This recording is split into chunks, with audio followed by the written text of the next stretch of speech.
Qarshii baankii kaa'urra doolaraan bitee mana isaa kaa'ate yeroo gabaabaa keessatti jijjiirama wayii arguu danda'a. Namoonni biyya ormaa jirtan gara biyya dhufuu kan barbaadan qarshii keessan akkamitti qabattanii dhufuu dandeettan qarshii keessan akkamitti rafuu dandeettani. Hammi maallaqni Itoophiyaa barbaadamu caalaa hammi doolaarri barbaadamu baay'ee tokko olaanaadha. Yeroo kana doolaarri tokko qarshii 180 irra gahee jira. Kun waan baay'ee tokko ajaa'ibsiisaadha. Sharamni doolaraa maaf dabala yeroo kana biyyoota garaagaraa keessatti maal fakkaata biyyoota Arabaa yookaan biyyoota Awurooppaa biyyoota garaagaraa keessatti maal fakkaata kan jiru simbiraan gaa. Egaa jalqabarratti wanti isin himu garuu YouTube chaanaalii kana maqaa isaa jijjiiree loogoo isaa jijjiiree kana booda kontentiiwwan garaagaraa odeeffannoo qara simbiraan ga'uun alatti kanneen bira baay'ee isaa dabalee isin jira. Kanaaf wantoota jireenya keessan guyyaa guyyaatiin wal qabatanii haala jiruuf jireenya Itoophiyaa keessa namoonni jirtan fi namoonni biyya biraa jirtan gara biyya dhuftan maal hojjechuu akka qabdan hojiiwwan isin hojjechuu barbaadan qarshii hammamii akka hojjechuu dandeettan yookaan qarshii harka keessan irraa qabdaniin hojii akkamii hojjechuu akka dandeettanii fi odeeffannoowwan baankii wal qabatan akkasumas immoo haala sharafa maallaqaa torbaan kan isin biraan ga'uudha. Egaa akkuma yeroo baay'ee isin jalaa badee jira kana booda ammoo odeeffannoo guyyaa waa'ee jireenya keessan wal qabatan keessatti odeeffannoo biizinasii wal qabatan kan biyya kana keessa kan isin biraan ga'uudha. Ibrahim jedhama. Yeroo jalqabaatiif gara YouTube chaanaalii kana dhuftan subscribe gochuudhaan maatii keenyatti dabalatan isin jechuu barbaada. Egaa guyyaa har'aa sharafa maallaqoota biyyoota garaagaraa biyyoota isin barbaadan hunda isaa jalqabarraa kaasee hamma xumuraatti baankiitii fi karaa bilaak maarkeetii maal fakkaata kan jiru isin biraan gaa gidduutti immoo haalli sharafaa gara fuulduraa garamitti deemaa jira kan immoo qarshii baankii kaa'uudha moo doolaratti jijjiirree kaa'uudha moo kan jiru isin biraan gaa namoonni biyya ormaa jirtan gara biyya dhufuu kan barbaadan qarshii keessan akkamitti qabattanii dhufuu dandeettan qarshii keessan akkamitti rafuu dandeettan yeroo baay'ee keessatti yeroo ammaa kana namoota garaagaraatiin qarshii sharannu kan immoo bilaak maarkeetii hojjanna jedhaniitiin saamaa jiru. Wantoota akkasii kanneen akkamitti isin mudachuu danda'a akkamitti irraa of eeguu dandeettan waan jiru kan isin biraan ga'uudha isin jechuu barbaada. Kanaaf yeroo kana sharafni doolaarri tokko qarshii 180 gahee jira karaa bilaak maarkeetiin karaa baankiitiin qarshii 150 fi saantiim 55 irra jira. Kana jiraachuu isaa beektan namoonni bakka jirtan yookaan immoo biyya jirtan keessatti doolaaraan isin kaffalamu kana jiraachuu beektan akka sharafattan isin jechuu barbaada. Kanaaf yeroo kana maallaqni Itoophiyaa kan maamma qarshii Itoophiyaa barbaadamu caalaa doolaarri baay'inaan barbaadama kennaa fi qaala'insi jireenyaas kan wal qabata yeroo darbee baankiin addunyaa maallaqni Itoophiyaa fi maallaqa biyyoota addunyaa keessaa baay'ee tokko dadhabaa ta'uu isaas gabaasee jira. Kunis namni maallaqa Itoophiyaa barbaadu kan ifin namoota biyya biraatti lammii Itoophiyaa hamma maallaqa barbaadu maallaqa Itoophiyaa kan birrii barbaadu caalaa doolaara barbaadutu irra baay'ata. Namoonni yaala garagaraatiif gara biyya ormaa deemuun ifin namoonni daldala garagaraa irratti hirmaatanii gara biyya ormaa deemu kunis immoo doolaaraan kan taasifamu. Namoonni biyya ormaa keessatti dalagan immoo qarshii isaanii karaa bilaak maarkeetiitiin malee karaa baankiitiin argataa hin jiran kanarraa ka'eetiin gatiin maallaqa Itoophiyaa yookaan immoo gatiin birrii Itoophiyaa gadi bu'uun isaas kanarraa ka'eetiin kanaan wal qabatee yeroo darbe baankiin biyyaalessaa isa kana furuu fi amma sharafaa kan akka waliin kaanu kan immoo bilaak maarkeetii kana dhorkuudhaa fi akkasatti balleessuudhaa fi qarshii doolaara miiliyoona 150 qopheessee jira caarataaf jechuudha. Haa ta'uutii immoo kanas ta'uu kan immoo to'achuu hin dandeenye waggaa darbe yookaan immoo waggaa tokkoof ji'a 5 akkasii qarshii 60 yookaan 50 wayii irra ture sharamni karaa baankiitiin yeroo kana immoo qarshii 150 irra dachaa 3 hin dabale jechuudha. Jireenyi qaala'insi jireenyaas kanuma wal qabata.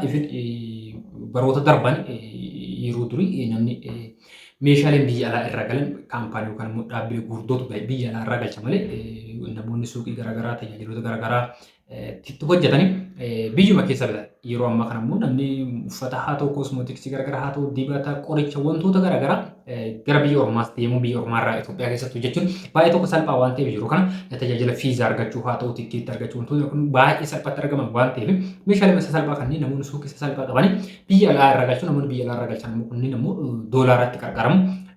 Kanaaf jechuudha. Lammaffaa immoo maallaqni baankii yoo ta'u Itoophiyaa keessatti mootummaan paarsantii 7 kan inni kaffalu kan immoo paarsantii 7 kan inni si hirreebu. Maallaqa baankii kaa'ee paarsantii 7 kan argachuu irra doolaara bitee yoo lafa kaa'e yookaan immoo warqii bitee faayawwan garaagaraa kanneen bitee yoo lafa kaa'e yoo muraasa booda yookaan waggaa muraasa booda bu'aa olaanaa irraa argachuu danda'a kan jedhutti amana namni. Kanaaf ifin namoota gara biyya biraa deemanii miti namni biyya keessa jiru biyyuma keessa ta'u gara biraa deemuu hin barbaanne yeroo kana doolaara barbaada jechuudha. Doolaratti qarshii isaa maallaqa baankii kaa'urra doolaratti jijjiiratee mana isaa kaayate yeroo muraasa booda ifin karaa bilaak maarkeetiin gurguruun hafee baankiitti yoo gurgure bu'aa olaanaa irraa argata. Torbee tokko keessatti qarshii garaagarummaa qarshii 5 hamma 4tu jira. Karaa baankiitiin jijjiiramni sharafaa 145 akkas ture torbee tokko dura guyyaadhaa sa'aatii namni isin biraan gahaa jiru kana mootu 155 kan jechuun doolaarri tokko irratti qarshii 5 yookaan immoo qarshii torbee tokko keessatti jechuun baay'ee tokko ulfaataadha. Ifi kanaaf qarshii baankii kaa'urra doolaaraan bitee mana isaa kaa'ate yeroo gabaabaa keessatti jijjiirama wayii arguu danda'a.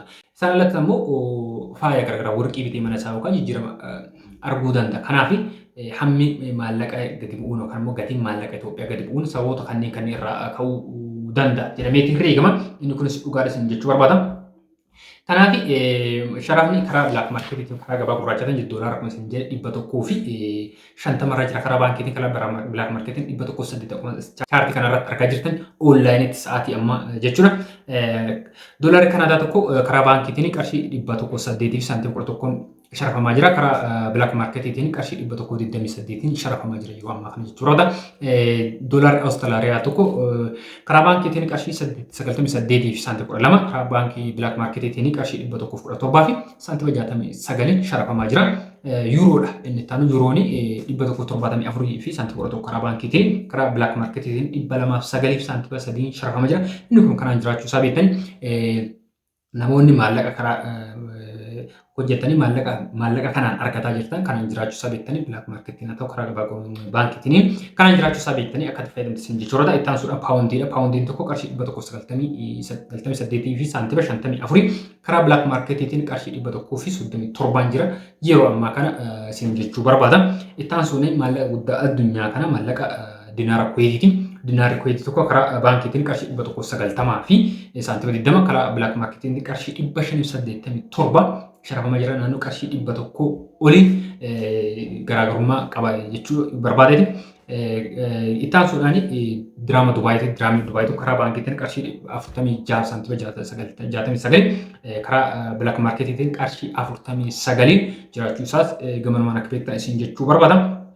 Riyaalli Saudi Arabiyaa tokko qarshii 42 saantii 75 karaa baankiitiin karaa bilaak maarkeetiitiin qarshii 48 sharafamaa jira. Inni kunis kanaan jiraachuu beektanii yeroo baay'ee sobni garaagaraa yookaan immoo maallaqa biyyoota akka Dubaayii fi Saudi keessatti bilaak maarkeetii hojjannaa qarshii biyya isinii galchina jedhanis wantoota akkasii kanaan ijoollee gowwoomsuudhaan maallaqa isaanii fudhataa jiran. Kanaaf keessattuu ijoollee yeroo dhiyoo gara biyya keessaa baatanii biyya ormaa keessa jirtan hamma nama amanamaa nama qabatama yookaan immoo namni kana dura namni irraa ergatee jiru hamma argatanitti maallaqa keessan karaa baankiitiin ergadha. Garaagarummaa guddaa waan qabu miti. Naannoo qarshii 5 qofa garaagarummaa qaba. Qarshii 5 kanaaf jettanii maallaqa keessan guddaa nyaattuu dandeettu. Wanti hamma nama amanamaa nama amansiisaa argatanitti yookaan immoo hiriyoota keessan haa ta'u nama biyya irraa nama amanamaa hamma argatanitti maallaqa keessan harka keessanitti qabadhaa yookaan immoo hin danda'amu yoo ta'e rakkoo ariifachiisaa qabda yoo ta'e dirqama maallaqa biyya galchuu qabda yoo ta'e maallaqa keessan karaa baankiitiin gara biyya ergadhaa. Sababa qarshii 5tiif jettaniiti maallaqa guddaa nyaattamuu dandeessan jechuu barbaada. Kanaaf namoonni yeroo baay'ee biyyoota kanneen keessatti baay'ee bo'oo maallaqa nyaatamaa jiru isin jechuu barbaada. Itti aansuudhaan riyaala Oomaaniiti. Riyaalli Oomaanii tokko qarshii 468 sharafamaa jira. Joordaan dinaarri Joordaanii tokko qarshii 254 karaa bilaak maarkeetiitiin sharafamaa jira. 254 saantiba 32 sharafamaa jira. Baahireen dinaarri Baahireenii tokko qarshii 477 saantiba 90 sharafamaa jira. Kanaan jiraachuu beektanii ijoolleen biyyoota akka anammas ni kaase kanneen keessa jirtan biyya keessaa yookaan immoo gara biyya sanaa yeroo dhiyootti dhaqxan namoota akka karaa bilaak maarkeetiitiin maallaqa sharafuu namoonni hin beekne maallaqa keessan harka keessanii hin baafatina. Karaa baankiitiin ergadhan gaafa nama amansiisaa argattan yookaan immoo ijoollee fira keessan yookaan immoo hiriyoota keessan nama biyyaa namoota akkasii nama qabatama nama amansiisaa hamma argattanitti maallaqa keessa harka keessanii baafatan namoota baay'eetu karaa isin nyaatamaa jiru. Waan ta'eef namni hundi waan kana hojjechuu dhiisuu danda'a. Maallaqa isin jala nyaachuu danda'a. Gaafa inni isin jala badamuutu argachuu dhabuu dandeetta namicha sanas maallaqa keessanis argachuu dhabuu dandeetta. Waan ta'eef karaa baankiitiin ergadhaa garaagarummaa guddaa waan qabu miti. Isin jechuu barbaada. Odeeffannoo guyyaa har'aa qabadhe isin dhufee sharafa maallaqaatiin wal qabate kan hanga ammaa isin biraan gaatu odeeffannoo kanaaf kan kana fakkaatan kan bira yeroo yerootti qabadhee guyyaa isin biratti kan isin maxxansu ta'a. Odeeffannoo biizinasii wal qabatan kamuyyuu asirratti kan isin maxxansu ta'a. Hamma sanatti ammoo namoonni YouTube chaanaalii kana subscribe hin goone subscribe godhaatii gara 50 deemaa isin jechuu barbaada. Waan wantoonni galatooma galanii keessan dachaa viidiyoo biraatti mul'atu nutti nagaan tura. Viidiyoo kana ammoo yoo tole like godha. Odeeffannoo kana beekuuf dhaga'uu ni qaba jettanii namoonni yaadda yoo jiraate share godhaatii biraan gaasin jechuu barbaada. Ciao.